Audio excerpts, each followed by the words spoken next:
I've officially used my wild card because my team's just really bad. No more time for sorrow because, wait, what's a green arrow? Next week will be game week 9, and with this team, we'll be very, very fine. Okay, fine, I'll stop. But today I'm going to expose my team and show you my current wildcard draft. So in goals, I want someone that can keep a lot of clean sheets. That's Kepa definitely gone. I also want a keeper that has 2 working arms. Sorry, Lloris, get well soon. But on my tickle my pickle list, I have the man in the church, Pope, and the man down under, Ryan. Now, they have both kept 3 clean sheets so far, but Pope has made more saves. But then Ryan has had more bonus points. But I've come to a decision that in my wildcard draft, my goalkeeper will be both of them. How are people going to score if I have 2 goalkeepers in the net? Like, easy clean sheets, come on. Now, I'm really not a fan of flip-flopping between certain goalkeepers for clean sheets, but coincidentally, when one has a bad fixture, the other one has a pretty damn good, decent fixture. So it's a perfect opportunity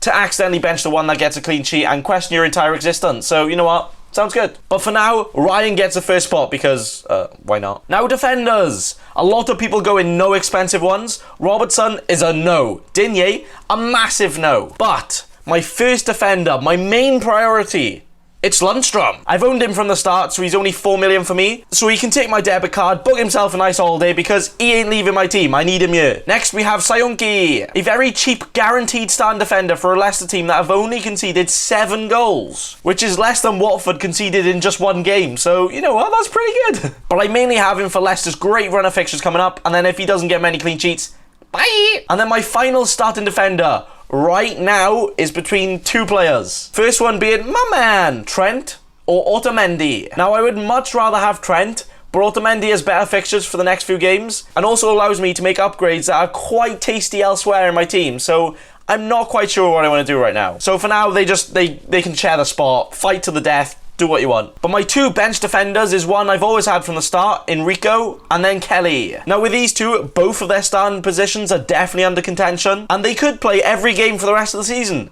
or not play a single one at all. But right now, they have both been playing a decent amount, so for their bare minimum prices, I think they are great bench options. With my plan being rotating Lundstrom, Rico, and Kelly for whoever has the better fixture, because again, that always goes to plan, right? So that is my defense done and dusted, kinda. But defenders like Van Aanholt and Pereira have not even crossed my mind at all, so that's all. On to midfield, and what if I told you this team didn't have Salah or Sterling? I would be telling the truth. My first midfielder is give me the Mane. This is mainly for money purposes, but I think Mane and Salah are going to be kind even in terms of points. And with Mane being lower owned, I'm more inclined to use that to my advantage to get a slight edge over other players. I can see myself going back to Salah at some points during the season, but for now, all on Mane. My next midfielder right now is Son, but is actually De Bruyne in disguise. I'm waiting for De Bruyne's fitness update, and I didn't want to have him when his price does the same thing as my rank and goes down, but I wouldn't mind keeping Son just for the Watford game at home, just so he can have one last blank to show me why I should have De Bruyne at all times. The next midfielder is one that I'm not too sure what I want to do right now, and this is where the Trent-Otamendi thumb war battle will come into play. And it's if I go for James Maddison, who I currently have right now, or Jamie Vardy. Now, I think Maddison is a great option, being on set pieces and guaranteed to play when fit, and more importantly, cheaper than Vardy. But I do feel like the maximum he'll get is probably a goal and an assist, where Vardy could go and score 2 or 3 in a few games during this run. So the biggest question for me right now is Otamendi and Vardy, or Trent and Maddison. And then maybe in a few weeks, eventually get Trent back anyway. And my final midfielders are Mason Mount and Hudson-Odoi. Now this is where I think I can definitely get an edge over people. Mount is a guaranteed and on set pieces, and Hudson-Odoi I believe will be a guarantee soon, if not straight away. And with Odoi's price and ownership being so low right now, I think this is an expert key move to get the edge over Abraham Omars, because I'm not planning on getting Abraham, as I feel like he won't be able to keep it up. I'm not saying he won't get any goals, and if he does, they're probably going to be provided by these 2 players, but I personally think Mount and Odoi can get similar points together, but for a lot less price and, more importantly, less ownership. And I feel like with Odoi's such low price, that's just going to keep rising up and up and up, just like my rank's going to be doing, yeah? But a Chelsea double up right now seems like a very smart thing to do, especially in terms of value. And on to attack. This is where Miliki, my first guy, is Aguero!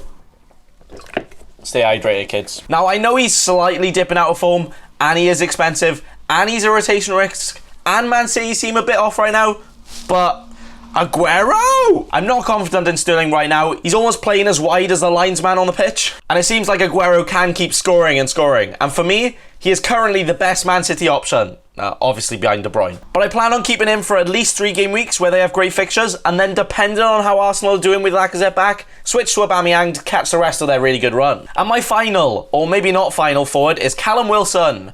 We all had him, and we all got rid of him, but I think he is a great option right now, with him always being involved. Where I really do feel like he can outscore Abraham, and I feel a lot of active managers have actually got rid of him, so another chance to sneak up on others. He plays Norwich at home next, which, to be honest, might be like one of the best captain options, and if a lot of people don't have him, dang, how can I say no to that? And finally, it's either Connolly on the bench, which with his performance against Spurs, I think he could potentially get a starting position, which would definitely make his price rise a lot.